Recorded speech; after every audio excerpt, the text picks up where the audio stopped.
Magandang umaga po sa inyong lahat. Kami po ang Pangkat Isa. At isa sa namin ang aming dula-dulaan.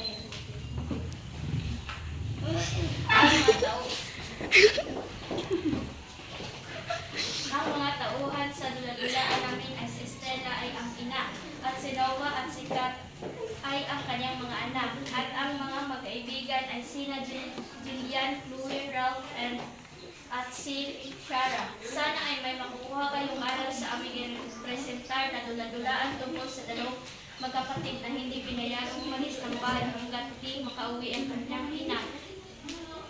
Pero isang minuto, dumating ang kanyang mga kaibigan na nag-anyaya na gumala, pero ang tanong, ano nga ba ang desisyon ng dalawa? Mga anak, magpuntahan mo na ako, kaya huwag kayong umalis ng bahay hanggat hindi pa ako nakauwi. Oo. Tao po! Apoy, kaya na kayo pala yan. Pasok po tayo.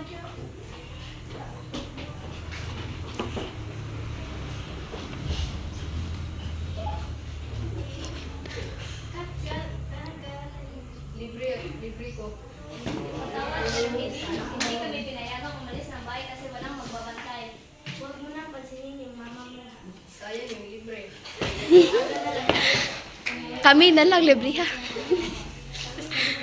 Tawad talaga sa inyo, pero susundin na talaga namin ang aming ina upang hindi kami mapagalitan at mapalo pa. Sige, alis na kami. Paalam.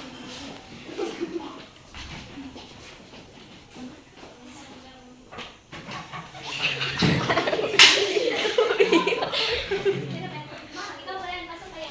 Mga anak, naabutan ko yung mga kaibigan mo.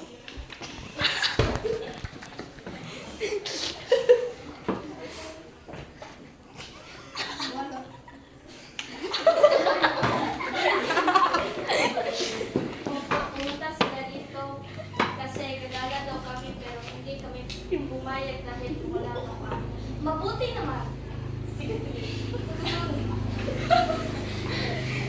Sa susunod na lang.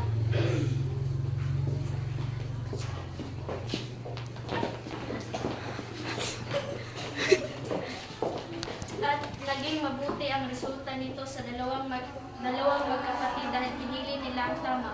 Ang aming dula-dulaan ay nagpapakita ng tamang pasya upang hindi mapagalitan ng ina. Dapat nating susundin ang ating ina upang walang gulo ang mangyari. Kaya dapat natin gawin ang tama, hindi ang mali. Magiging masaya kung piliin ang tama at nararapat na gawin. At dito nagtatapos ang aming dula-dulaan.